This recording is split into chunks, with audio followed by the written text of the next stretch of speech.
దేవుని నామానికి మహిమ కలుగునుగాక. మనమందరము ఇక్కడ చేరి ఉన్నాము దేవుని మహిమపరచుటకై, దేవుని స్తుతించుటకై, దేవుని యొక్క కార్యములను తెలుసుకున్నటకై. దేవుడు మనకు మంచి తరుణంని ఇచ్చినాడు. ఆ యొక్క తరుణములను యవనస్తులమైన మనము జాగ్రత్తగా ఉపయోగించుకోవాలి. దేవుడు ఇచ్చిన తరుణంను బట్టి దేవుని స్తుతిస్తూ దేవుని యొక్క వాక్యమును గ్రహించుకున్నట్టకై దేవుడు సిద్ధ మనస్సును మనకు దయచేయలాగున ప్రార్థన చేద్దాం. కృపగలిగిన మా దేవా, నీ యొక్క నామానికి స్తోత్రములు. ఈ యొక్క సాయంకాలంన నీ యొక్క పాదసన్నిధికి మేము వచ్చినాం. దేవా, నీవే మాతోండి నడిపించండి. యవనస్తులైన మాకు అనేక తరుణములు ఇస్తున్నావు.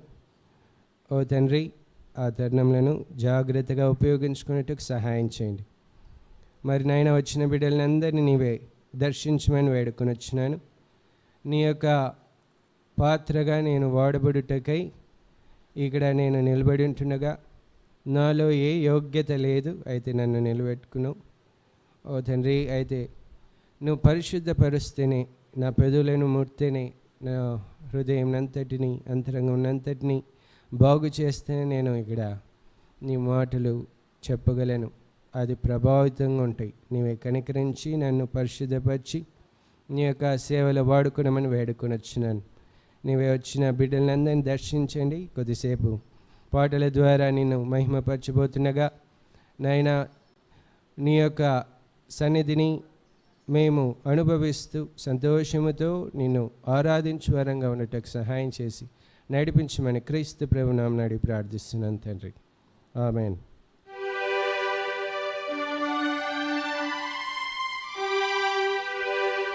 తండ్రి దేవ నా సర్వం నీవయ్యా.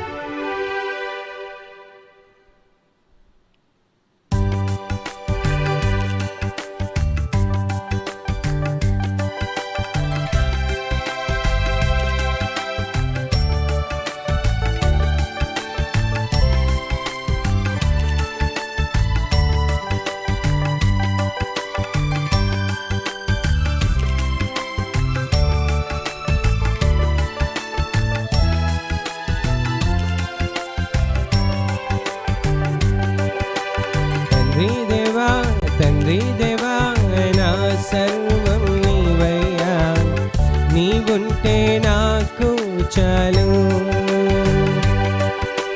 తండ్రి దేవా నా సర్వం నీవయ్యా, నీవుంటే నాకు చాలు. నా ప్రియుడా, నా ప్రాణమా, నిన్నారాధించెదన్. నా జీవమా, నా స్నేహమా, నిన్నారాధించెదన్. నా ప్రియుడా, నా ప్రాణమా, నిన్నారాధించెదన్. నా జీవమా, నా స్నేహమా, నిన్నారాధించెదన్. తండ్రి దేవా నా సర్వం నీవయ్యా, నీవుంటే నాకు చాలు. తండ్రి దేవా నా సర్వం నీవయ్యా, నీవుంటే నాకు చాలు.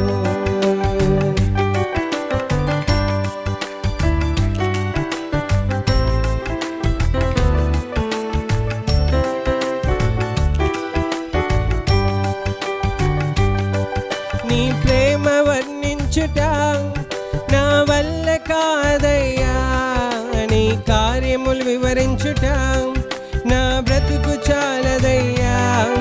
నీ ప్రేమ వర్ణించుట నా వల్ల కాదయ్యా, నీ కార్యములు వివరించుట నా బ్రతుకు చాలదయ్యా. తండ్రి దేవా నానందమా, నీ వడిలో నాకు సుఖము. తండ్రి దేవా నానందమా, నీ వడిలో నాకు సుఖము.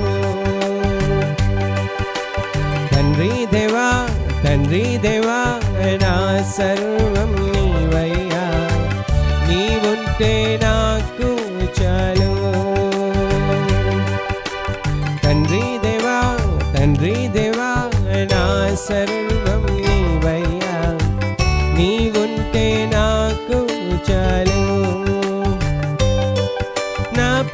స్నేహితుడా నీ సన్నిధి పరిమళమే జుంటి తేనె కన్నా నీ ప్రేమ మధురమయ్యా నా ప్రాణ స్నేహితుడా నీ సన్నిధి పరిమళమే జుంటి తేనె కన్నా నీ ప్రేమ మధురమయ్యా తండ్రి దేవా నానందమా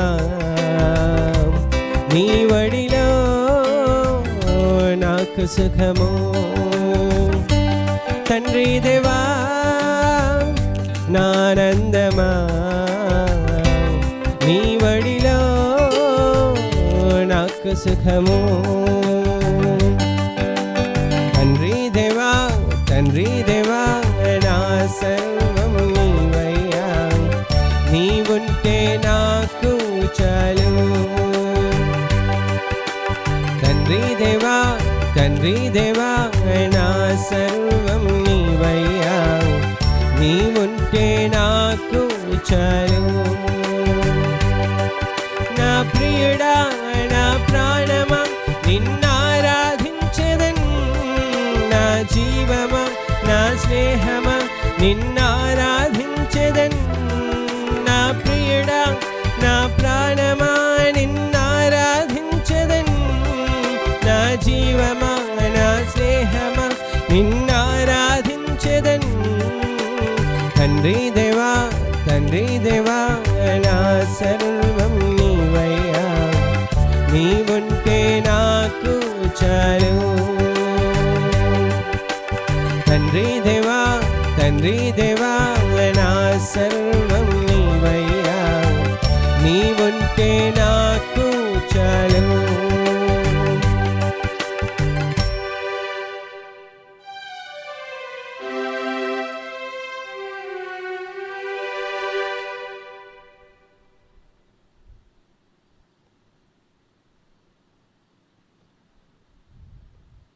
ఇమ్మానుయేలు దేవా నాతో ఉన్నవాడా అనే పాట పాడుకుందాం.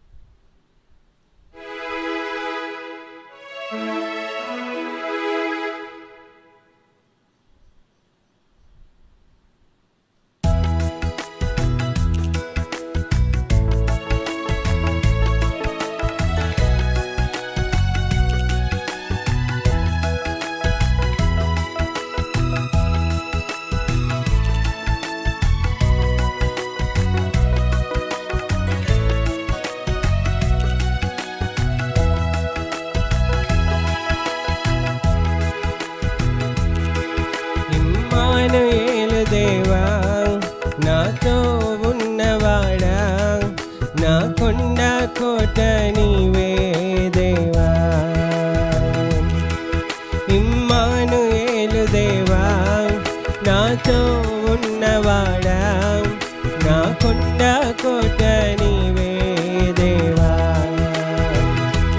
భయపడను నేను నా తోడు నీవుండగా దిగులిడను నేను నా అండ నీవేగా భయపడను నేను నా తోడు నీవుండగా దిగులిడను నేను నా అండ నీవేగా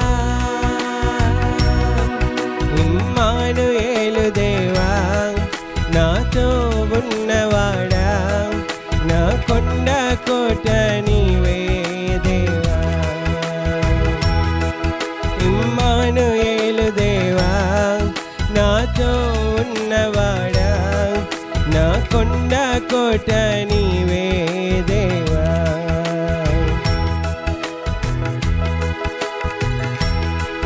నీ కౌగిలిలో నన్ను దాచుకున్నావు నీ మాటలతో నన్నాదరించావు నీ కౌగిలిలో నన్ను దాచుకున్నావు నీ మాటలతో నన్నాదరించావు పోషించావు. భయపడను నేను, నా తోడు నీవుండగా దిగులిడను నేను, నా అండ నీవేగా. భయపడను నేను, నా తోడు నీవుండగా దిగులిడను నేను, నా అండ నీవేగా. ఇమ్మానుయేలు దేవా, నాతో ఉన్నవాడా, నా కొండ కోట నీవే దేవా. ఇమ్మానుయేలు దేవా, నాతో ఉన్నవాడా, నా కొండ కోట నీవే దేవా. నా కాపరివై నన్ను పోషించావు, కను పాపలా నన్ను కాచుకున్నావు. నా కాపరివై నన్ను పోషించావు, కను పాపలా నన్ను కాచుకున్నావు. భయపడను నేను, నా తోడు నీవుండగా దిగులిడను నేను, నా అండ నీవేగా. భయపడను నేను, నా తోడు నీవుండగా దిగులిడను నేను, నా అండ నీవేగా. ఇమ్మానుయేలు దేవా, నాతో ఉన్నవాడా, నా కొండ కోట నీవే దేవా. ఇమ్మానుయేలు దేవా, నాతో ఉన్నవాడా, నా కొండ కోట నీవే దేవా.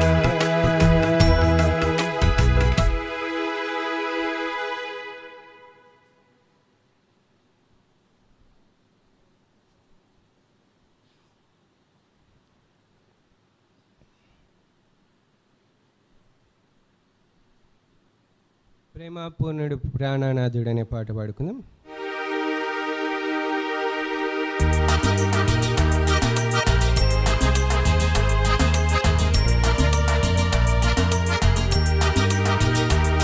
ప్రేమపూర్ణుడు ప్రాణనాథుడు నన్ను ప్రేమించి ప్రాణమిచ్చెను. ప్రేమపూర్ణుడు ప్రాణనాథుడు నన్ను ప్రేమించి ప్రాణమిచ్చెను. నే పాడేదన్ కొనియాడేదన్, నే పాడేదన్ కొనియాడేదన్, నా ప్రియ యేసు క్రీస్తుని ప్రకటింతును, నా ప్రియ యేసు క్రీస్తుని ప్రకటింతును, నా ప్రియ యేసు క్రీస్తుని ప్రకటింతును. ప్రేమపూర్ణుడు ప్రాణనాథుడు నన్ను ప్రేమించి ప్రాణమిచ్చెను. ప్రేమపూర్ణుడు ప్రాణనాథుడు నన్ను ప్రేమించి ప్రాణమిచ్చెను.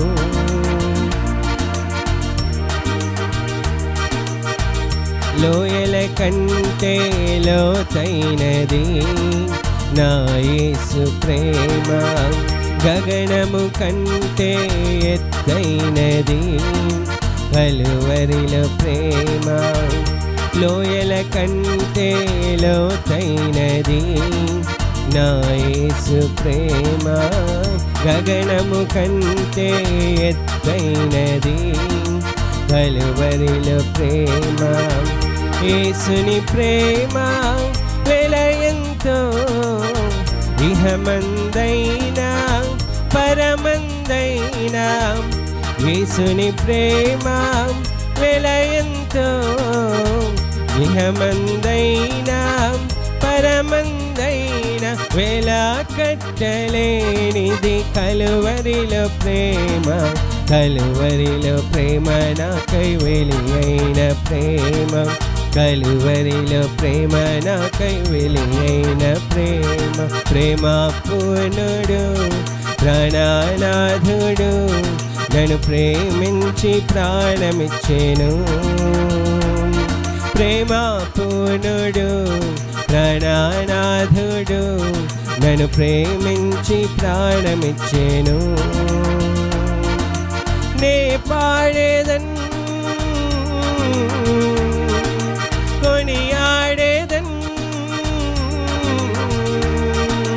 నే పాడేదన్ కొనియాడేదన్ నా ప్రియ యేసుక్రీస్తుని ప్రకటింతును, నా ప్రియ యేసుక్రీస్తుని ప్రకటింతును, నా ప్రియ యేసుక్రీస్తుని ప్రకటింతును.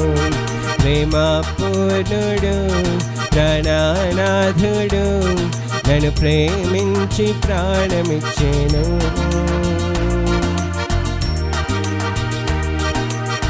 మరణము కంటే బలమైనది పునరుత్థాన ప్రేమ, మరణపు ముళ్ళను విరచినది బలమైన ప్రేమ. మరణము కంటే బలమైనది పునరుత్థాన ప్రేమ, మరణపు ముళ్ళను విరచినది బలమైన ప్రేమ. రక్తము కాచి రక్షణనిచ్చి ప్రాణము పెట్టి పరముకు చేర్చే, రక్తము కాచి రక్షణనిచ్చి ప్రాణము పెట్టి పరముకు చేర్చే గొర్రె పిల్ల క్రీస్తుని విలువైన ప్రేమ, బలి అయిన ప్రేమ నాకై వెలి అయిన ప్రేమ, బలి అయిన ప్రేమ నాకై వెలి అయిన ప్రేమ. ప్రేమ పూర్ణుడు ప్రాణనాథుడు నన్ను ప్రేమించి ప్రాణమిచ్చెను. ప్రేమ పూర్ణుడు ప్రాణనాథుడు నన్ను ప్రేమించి ప్రాణమిచ్చెను. నే పాడేదన్ కొనియాడేదన్, నే పాడేదన్ కొనియాడేదన్ నా ప్రియ యేసుక్రీస్తుని ప్రకటింతును, నా ప్రియ యేసుక్రీస్తుని ప్రకటింతును, నా ప్రియ యేసుక్రీస్తుని ప్రకటింతును. ప్రేమ పూర్ణుడు ప్రాణనాథుడు నన్ను ప్రేమించి ప్రాణమిచ్చెను. ప్రేమ పూర్ణుడు ప్రాణనాథుడు నన్ను ప్రేమించి ప్రాణమిచ్చెను.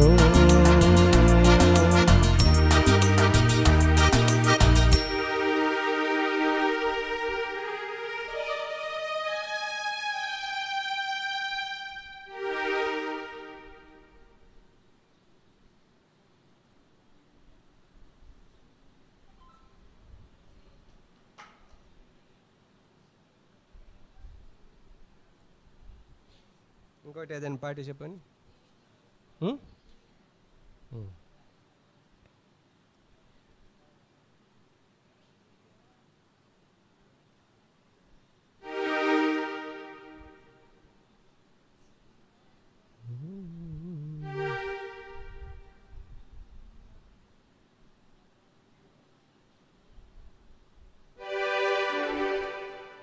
దీవించావే సమృద్ధిగా నీ సాక్షిగా కొనసాగమని అనే పాట పాడుకుని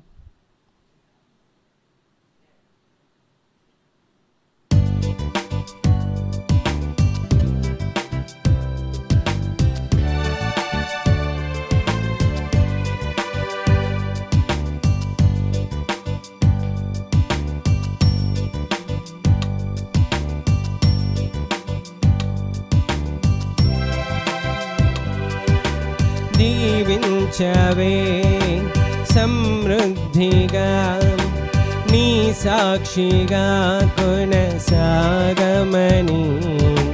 ప్రేమించవే నన్ను కోసమే నన్ను బ్రతకమని దారులలో ఎడారులలో సెలయేరువై ప్రవహించుమయా చీకటిలో కారు చీకటిలో అగ్నిస్తంభమైనను నడుపుమయా దీవించవే సమృద్ధిగా నీ సాక్షిగా కొనసాగమని ప్రేమించవే నన్ను ప్రాణంగా నీ కోసమే నన్ను బ్రతకమని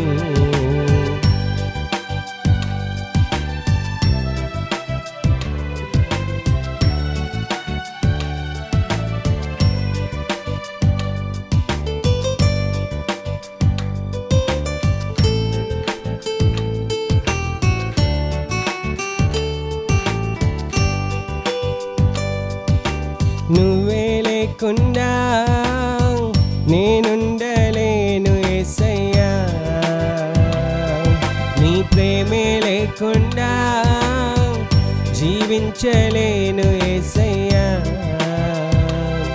నా ఒంటరి పయనములో నా జంటగా నిలిచావే నే నడిచే దారుల్లో నా తోడై ఉన్నావే నా ఒంటరి పయనములో నా జంటగా నిలిచావే నే నడిచే దారుల్లో నా తోడై ఉన్నావే ఊహలలో నా ఊసులలో నా ధ్యాస బాసవైనావే శుద్ధతలో పరిశుద్ధతలో నిన్ను పోలి నన్నిల సాగమని దీవించవే సమృద్ధిగా నీ సాక్షిగా కొనసాగమని ప్రేమించవే నన్ను ప్రాణముగా నీ కోసమే నన్ను బ్రతకమని కొరతే లేదయ్యా నీ జాలి నాపై యేసయ్యా కొరతే లేదయ్యా సమృద్ధి జీవం నీవయ్యా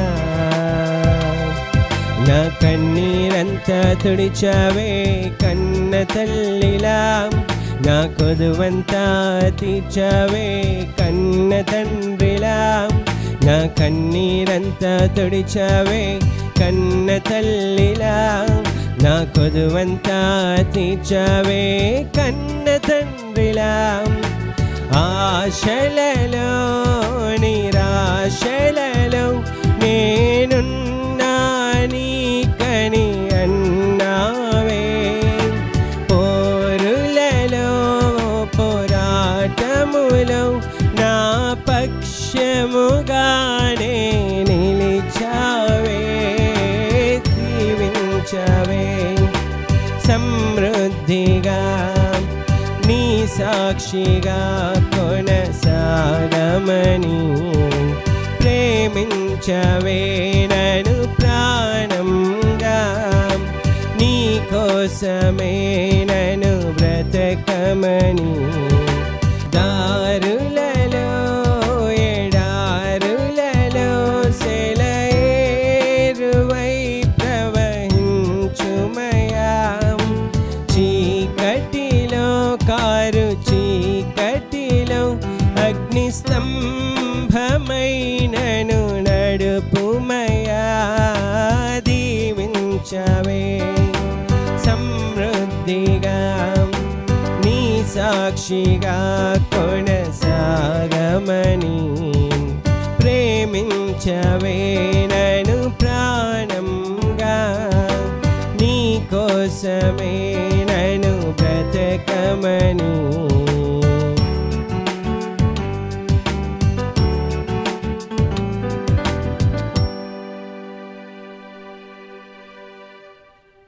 కృపగలిగిన మా దేవాని యొక్క నామానికి స్తుతులు స్తోత్రములు. ఇంతసేపు నేను ధ్యానించుటకై, పాటల ద్వారా నేను ధ్యానించుటకై, నీ యొక్క ప్రేమను ధ్యానించుటకై, ఎలాగూ మమ్మల్ని దీవించినావో ధ్యానించుటకై మాకు తరుణంనిచ్చినావు. ఓ తండ్రి, నీ కృపలను గ్రహించుకునే శక్తిని మాకు దయచేయండి. పాటలు పాడటమే కాదు కానీ నీ కృపలను గ్రహించుకునే కృపను మాకు దయచేయండి. ఇప్పుడు కూడా నీ వాక్యం వద్దకు వస్తున్నాం. నీవే మమ్మల్ని నడిపింపమని, బలపరచమని క్రీస్తు ప్రభు నామమున అడిగి ప్రార్థిస్తున్నాను తండ్రి. ఆమేన్. గత వారము ఒక క్వశ్చన్ అడిగినాను. ఏంటి క్వశ్చన్?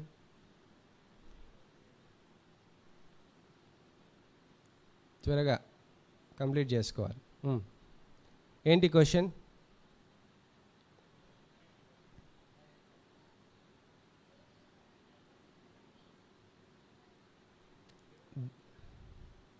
దేవుడు మనల్ని ఎలాగ ఏర్పరచుకున్నాడు అనేదానికి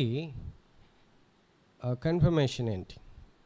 ఏర్పరచుకున్నాడు అనే దానికి మనము ఎలాగో నన్ను ఏర్పరచుకున్నాడని చెప్పగలం. సరే, చాలామంది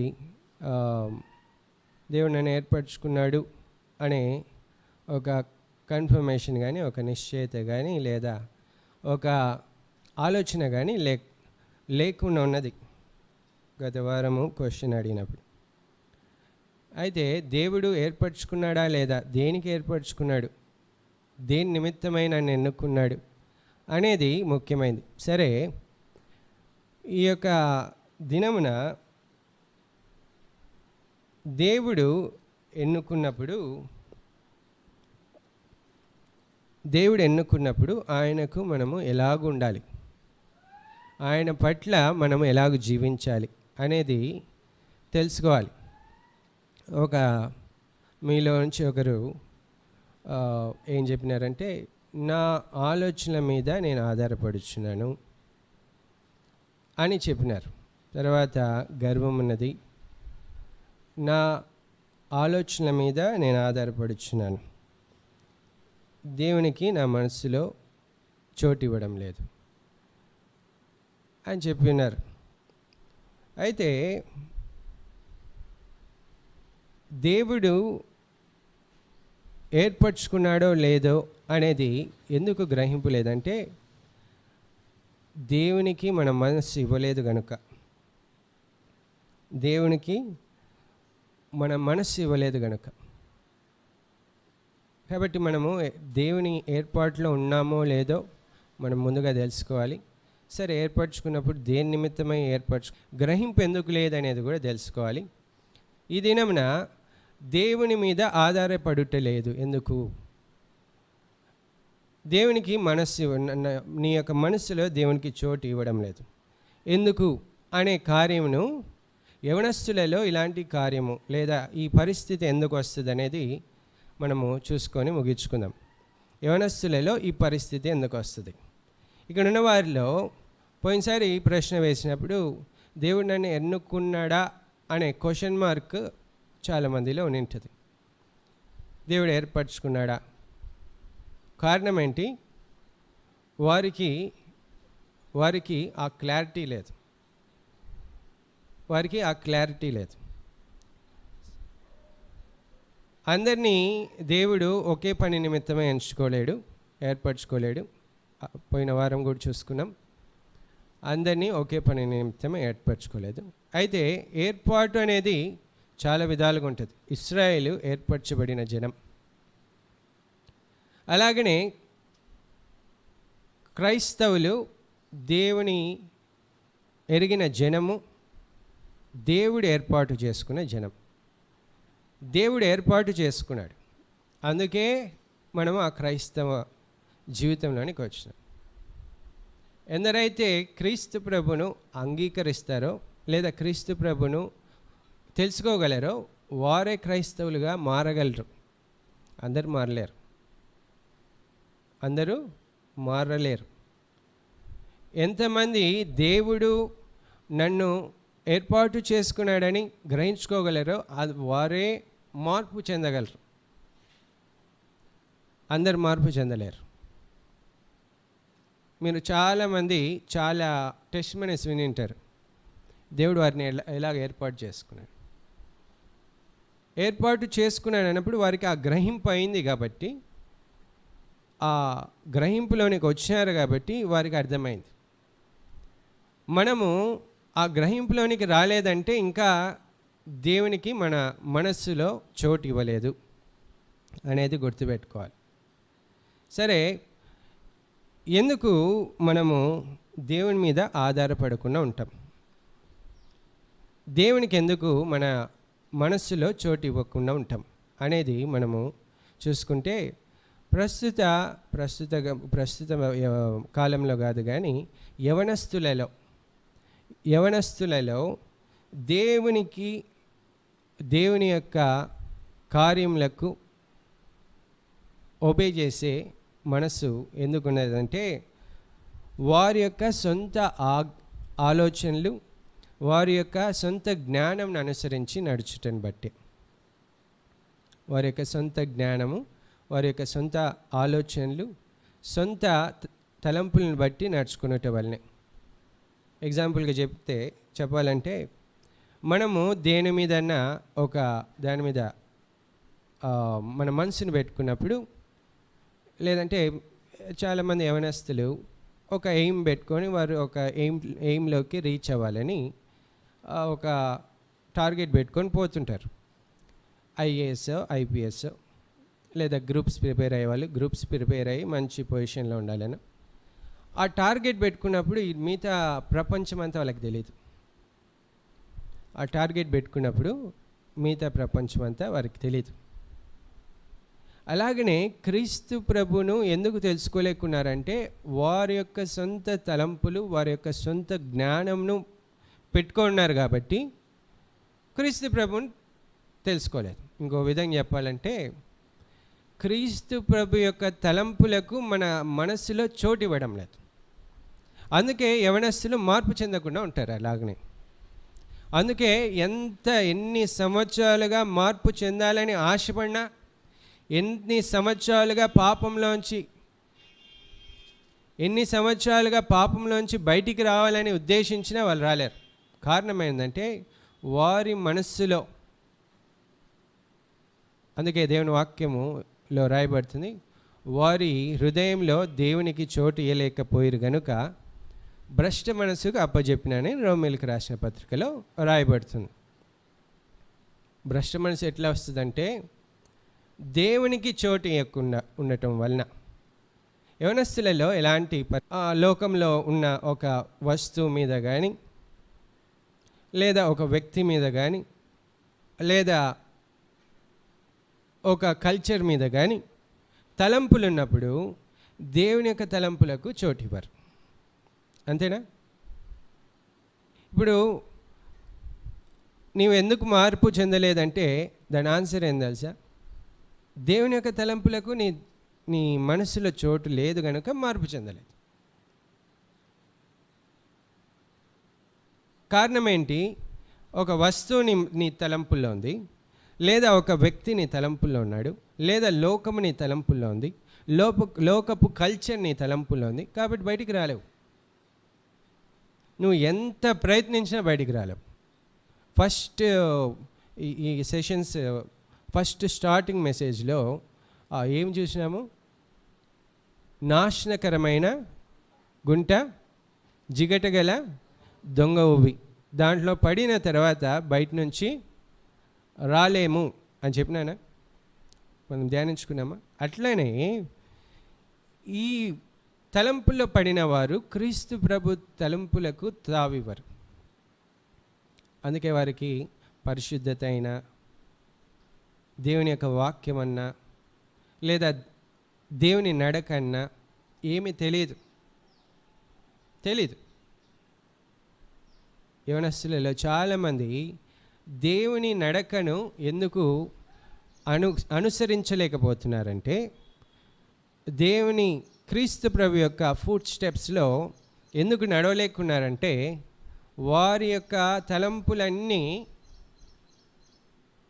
ఈ లోకం మీద, ఈ లోక జ్ఞానం మీద పెట్టుకొని ఉంటారు, పాపం మీద.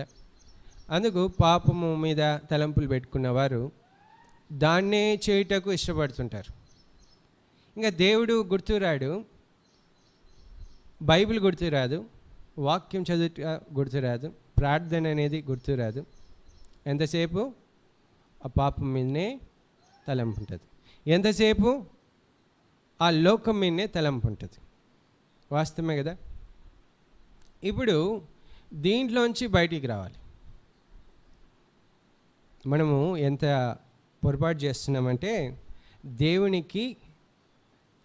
యొక్క తలంపులకు మన మనస్సులో చోటు ఇవ్వడం లేదు. దాన్ని బట్టి మన జీవితంలో అంతా కూడా మార్పు చెందకుండా ఉన్నాయి. ఇంకా చెప్పాలంటే దేవుని మార్గంలో నడవకుండా ఉన్నాయి. దేవుడు ఏమని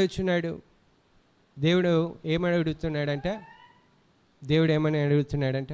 మీకా గ్రంథంలో రాయబడుతుంది, చదవండి. 7వ అధ్యాయము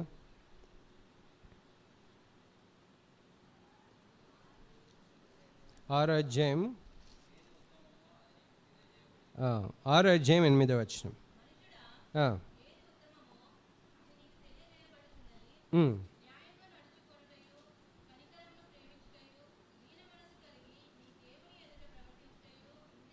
ఇంతే కదా యెహోవా నిన్ను అడుగుచున్నాడు. కాబట్టి దేవుడు అడిగేది ఇదే,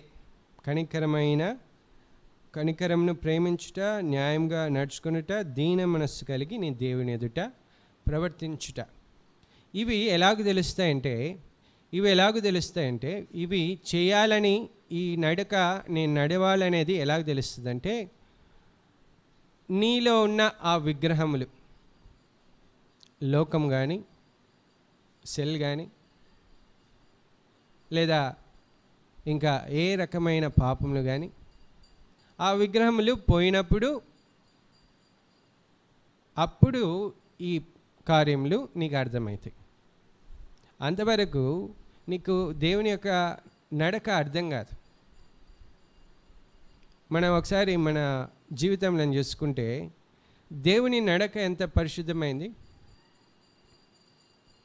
దేవుని యొక్క జీవితం ఎంత పరిశుద్ధమైంది, మన బ్రతుకులు ఎంత భయంకరంగా ఉన్నాయో ఒకసారి చూసుకోండి. ఉన్నాయా? ఒప్పుకుంటారా? అంటే దాని కారణం ఏంటంటే దేవుని యొక్క పరిశుద్ధత మనలోనికి రావడం లేదు. ఒకవేళ ఒక వ్యక్తికి లేదా ఒక యవనస్తునికి చాటింగ్ అనేది చాలా ఇష్టం అనుకోండి, దాంట్లో అది విగ్రహంగా అయిపోయింది, దాంట్లోంచి బయటికి రాలేరు. కొంతమంది ఎట్లుంటారంటే మెసేజ్ రాకపోతే, అవతల సైడ్ నుంచి మెసేజ్ రాకపోతే, రిప్లై రాకపోతే ప్రాణం కొట్టుకులాడుతుంటుంది. అంటే దేవుని తలంపులకు చోట్లేదు, లోకమునకు పాపమునకు చోటు ఉంది. కాబట్టి నేను చెప్తున్న ఉదాహరణ లేదా ఎగ్జాంపుల్, మామూలు జనరల్గా జరుగుతున్న కార్యములు, లేదా ఒక సిగరెట్ మీద ఆలోచన ఉందనుకోండి, దేవుని యొక్క తలంపులు రావు. పోర్నోగ్రఫీ మీద ఆలోచనలు ఉన్నాయనుకోండి, దేవుని తలంపులు రావు. దేవుని నడక తెలియదు, తెలుసా?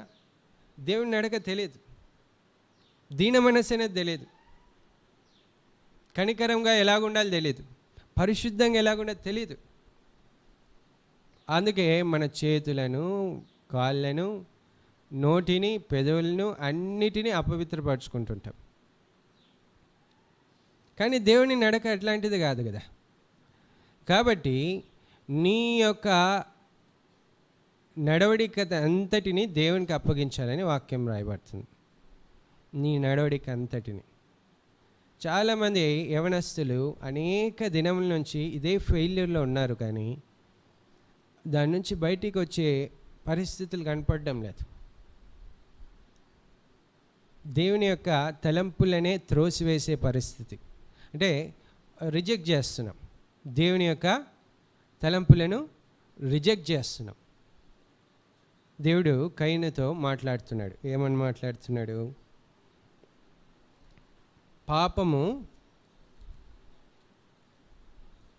పాపమునకు నీ ఎడల వాంఛ కలిగి ఉన్నది అని దేవుడు మాట్లాడుతున్నాడు. మాట్లాడుతుంటే ఏమని చూస్తున్నాడు? 7వ వచనం చూడండి. నీవు ఆదికాండము 4వ అధ్యాయము 7వ వచనం.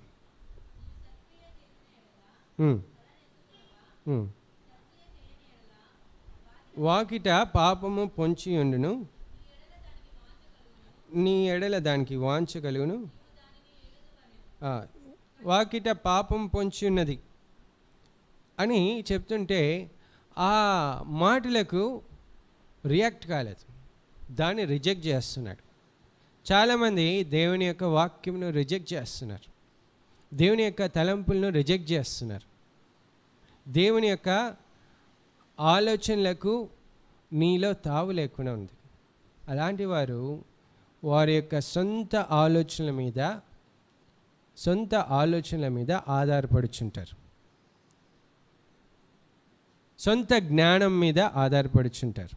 నేను ఒక యవనస్తుడు నాతో మాట్లాడతా ఏమంటున్నాడంటే, నేను మంచిగా చదువుకున్నాడు, మంచి క్వాలిఫికేషన్ ఉంది అంటున్నాడు. నేను చాలా ఇంటర్వ్యూస్ అటెండ్ అయినా కానీ నాకు ఒక్క ఇంటర్వ్యూలో కూడా ఏ పాజిటివ్ సిగ్నల్ రాలేదు, ఒక్క ఇంటర్వ్యూ కూడా క్రాక్ చేయలేకపోయినాను అని చెప్తున్నాడు. అతనికి మంచి నాలెడ్జ్ ఉంది కానీ ఇంటర్వ్యూలో ఫెయిల్. కారణం ఏంటి? దేవునికి చూడట్లేదు.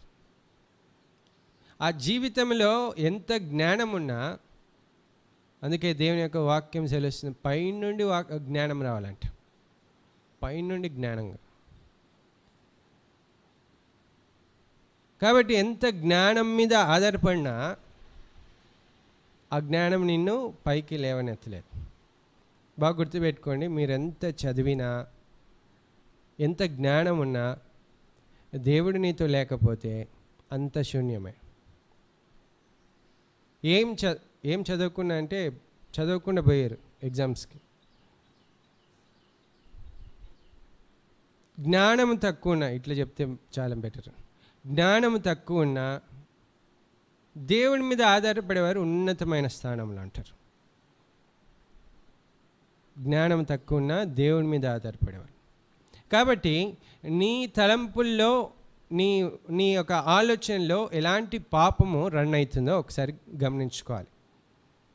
దాన్ని నీవు రిజెక్ట్ చేయగలిగితే, ఆ తలంపులను రిజెక్ట్ చేయగలిగితే చాలా బాగుంటుంది. ఒకసారి మనం కొరింథీయులకు రాసిన పత్రికలో మనం చూస్తే తలంపుల గురించి చాలా మంచిగా రాయబడుతుంది.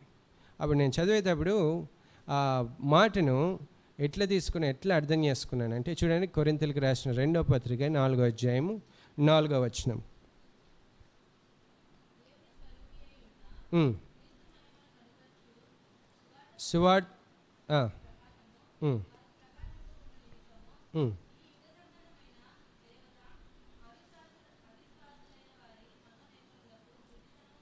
గ్రుడ్డితనము కలుగజేస్తుందంట. ఈ లోక జ్ఞానము అపవాది గ్రుడ్డితనము కలుగజేస్తాడు. సరే, కొరింథీయులకు రాసిన 2వ పత్రిక 10వ అధ్యాయము 4వ వచనం ఒకసారి చదవండి.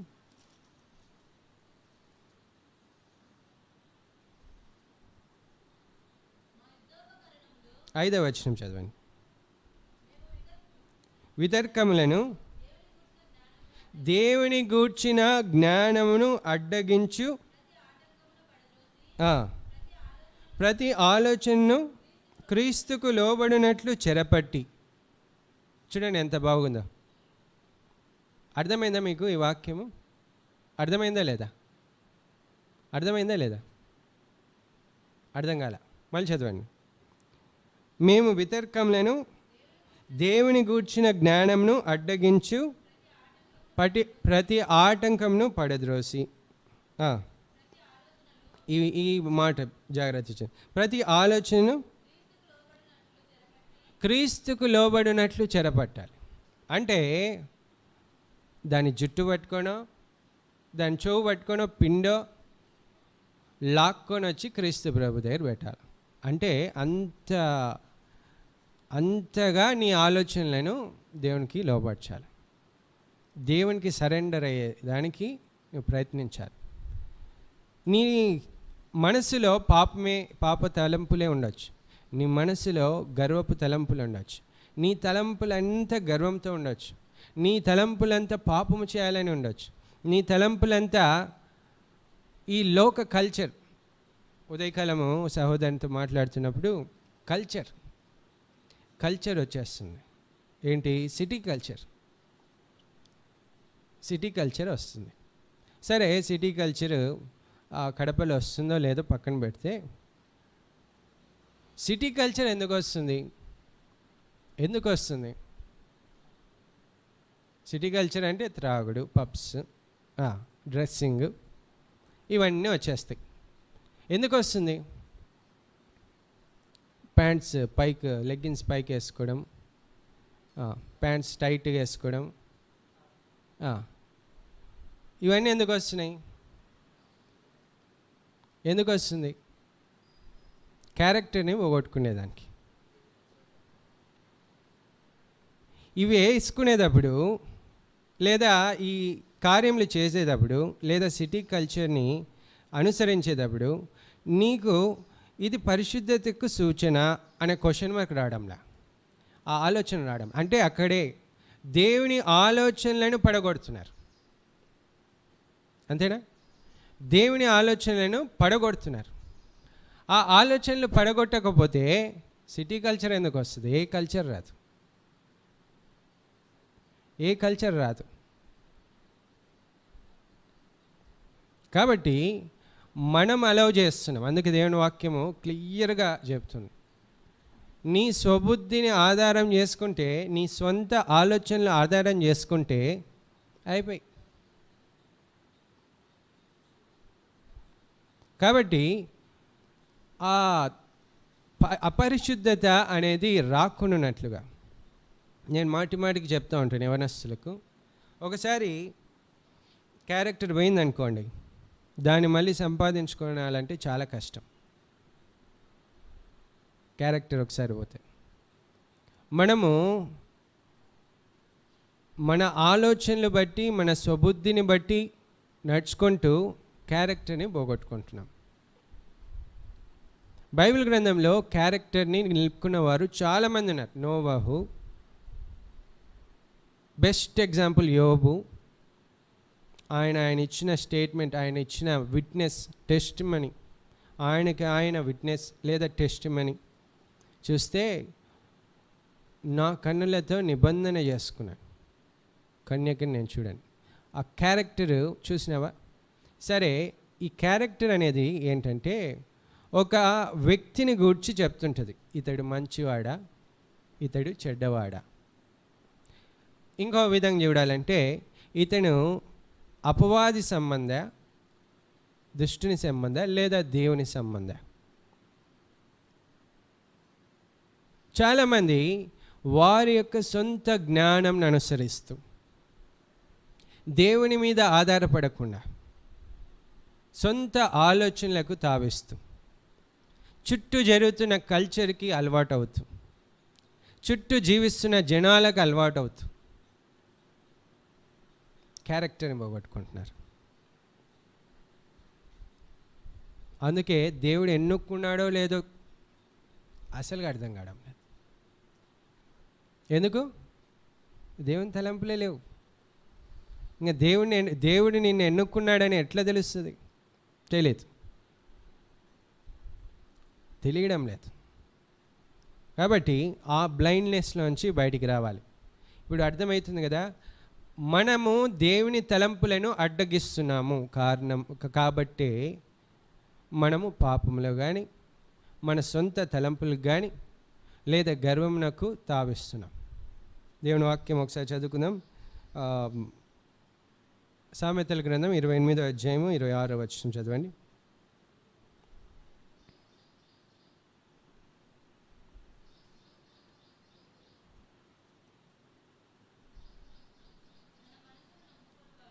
తన మనస్సును నమ్ముకునేవాడు బుద్ధిహీనుడు తప్పించుకొనును. చాలు. తన మనస్సును నమ్ముకునేవాడు బుద్ధిహీనుడు. తన ఆలోచనలను నమ్ముకునేవాడు బుద్ధిహీనుడు. అయితే నెక్స్ట్ చదవండి, నెక్స్ట్ లైన్. జ్ఞానముగా ప్రవర్తించువాడు తప్పించుకొనును. చాలామంది జ్ఞానముగా ప్రవర్తించలేకున్నారు.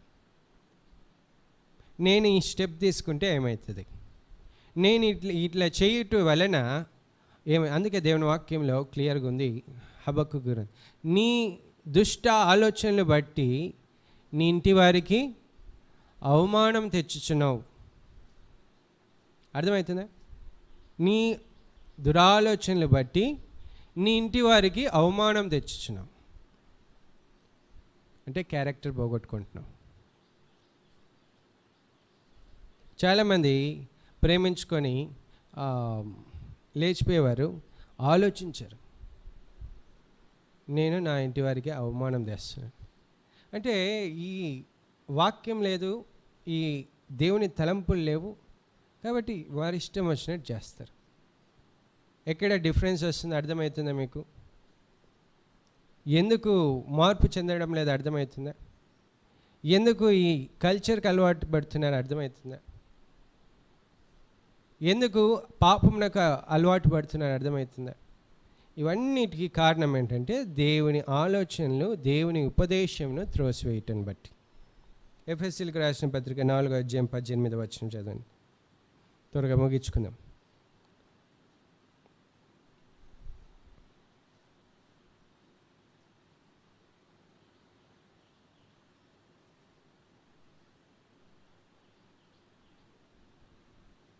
ఎఫెసీయులకు 4:18, వారైతే అంధకారమైన మనస్సు, ఏం మనస్సు?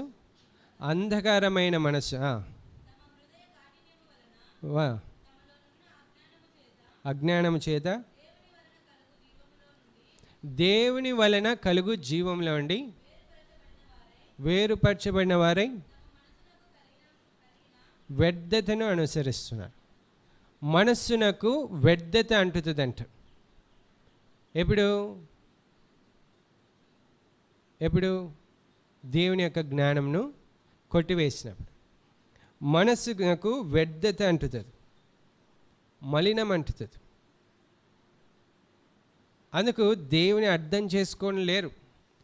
చాలామంది దేవుని అర్థం చేసుకోలేకున్నారు, దేవుని మనస్సును అర్థం చేసుకోలేకున్నారు. ఎంతమంది మారు మనసు పొందినారు ఇక్కడ? ఎంతమంది పరిశుద్ధతలో నడుస్తున్నారు?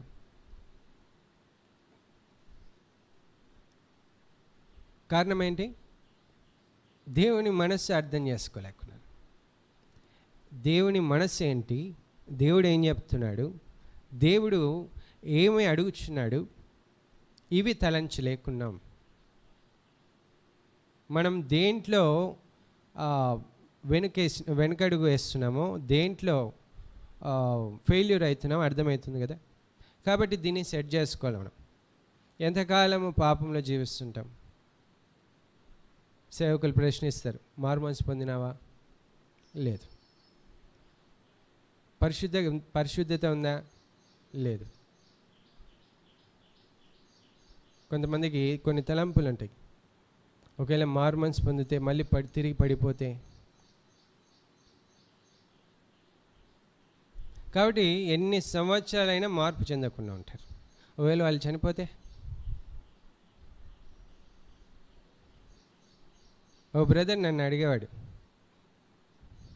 బ్యాప్టిజం తీసుకొని మళ్ళీ తప్పు చేస్తే.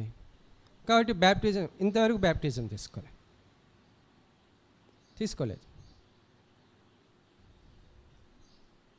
ఇట్లాంటి తలంపులకు మీరు చోటు ఇవ్వకూడదు అని వాక్యం సెలవుస్తుంది. నీ సొంత ఆలోచనలకు తావివ్వకూడదు. ప్రార్థన చేసుకుందాం. దేంట్లో ఫెయిల్యూర్ అవుతున్నామో దాన్ని సరి చేసుకుందాం. కాబట్టి ఎందుకు దేవుని మీద ఆధారపడడం లేదో అర్థమవుతుంది. నీ హృదయంలో పాపము నివసిస్తుంది, లేదా నీ హృదయంలో దేవుని తలంపులకు చోటు లేదు. ప్రార్థన చేసుకుందాం. కృపగల మా దేవా, నీ యొక్క నామం నాకు స్తోత్రములు. ఇంతవరకు మీరు ఇచ్చిన మాటలను మేము విని ఉన్నాం. దేవా, నన్ను కూడా శుద్ధీకరించండి. నీ తలంపులకు చోటు లేకుండా నా మనస్సున్నది దేవా, అందుకే వ్యర్థతను అనుసరించి నడుస్తున్నాను. దేవా, కనికరించండి, నన్ను నిలువెల్ల కడుగుమని వేడుకొనొచ్చున్నాను. నా తలంపులను కడగండి. నీ తలంపులకు తావిచ్చినట్లుగా సహాయం చేయండి. నీ తలంపులను కొట్టివేసేవానిగా నేను ఉండకూడదు. నీవే కనికరించండి. ఓ ప్రభా, ఇక్కడ వచ్చిన బిడ్డలందరూ కూడా, వాక్యం వినొచ్చిన ప్రతి బిడ్డ కూడా నాయనా, నీ తలంపులను కొట్టివేయకుండా సహాయం చేయండి. దేవా, నీవు మాట్లాడుతున్నావు, నీ మాటలు కొట్టివేస్తున్నారు, నీ తలంపులను కొట్టివేస్తున్నారు, నీవు ఇచ్చే గైడెన్స్ని కొట్టివేస్తున్నారు. ఎంత వ్యర్థతలో, ఎంత అపవిత్రతలో, ఎంత దిగజారిన స్థితిలో, ఎంత దేవునికి దూరంగా బ్రతుకుచున్నారో వారికి అర్థం కావడం లేదు. కనికరించి కృపను అనుగ్రహించి ఒక్కొక్కరి మనస్సును నీవే బాగు చేయమని, స్వస్థపరచు దేవుడు నీవే. మా అందరి మనస్సులను బాగు చేయమని, స్వస్థపరచమని క్రీస్తు ప్రభునామమున అడిగి ప్రార్థిస్తున్నాను తండ్రి. ఆమేన్. మన ప్రభు అయిన యేసుక్రీస్తు కృపయు, తండ్రి అయిన దేవుని యొక్క ప్రేమ, పరిశుద్ధాత్మని యొక్క సహవాసం మనతో నిత్యం తోడయండి. పరిశుద్ధతలో నడిచినట్లుగా, దేవుని యొక్క తలంపులకు మనం తావిచ్చినట్లుగా ఆత్మదేవుడు మనకు సహాయం చేసి నడిపించునుగాక. ఆమేన్. వందనాలు.